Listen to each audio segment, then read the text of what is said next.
பிரேமலதாவுக்கு ஆரம்பத்திலேருந்து ஒரு பேராசை, ஒரு வசதியான வாழ்க்கையை வாழணும்னு பேராசை.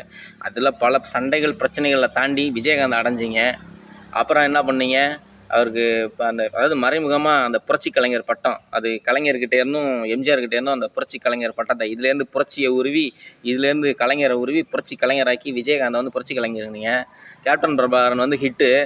கேப்டன் பிரபாகரன் வந்து பெரிய அளவில் வந்ததுக்கப்புறம் அப்போ கூட புரட்சி கலைஞர் தான் வந்துக்கிட்டு இருந்தார். அரசியலுக்குள்ளார வந்துட்டால் மட்டும் வந்ததுக்கப்புறமா கேப்டன் விஜயகாந்த்னு மாற்றினீங்க. எல்லாம் பண்ணி அவரை வந்துட்டு அங்கேன்னு இழுத்துக்கிட்டு போய் கோயில் குளம்னு சாமியார் மந்திரம் கிந்திரம் அது என்னென்ன நம்ம பண்ணணுமோ பண்ணி உங்களுடைய பதவி வெறிக்காக விஜயகாந்தை பயன்படுத்திக்கிட்டு தூக்கி கேப்டன், அதுவும் புரட்சி கலைஞர் விஜயகாந்த்னு எழுத மாட்டாங்களாம், இவங்க கேப்டன்னு தான் எழுதி புதைப்பாங்களாம். நல்லா கொண்டு புதைச்சிட்டிங்கல்ல, சந்தோஷம் தானே.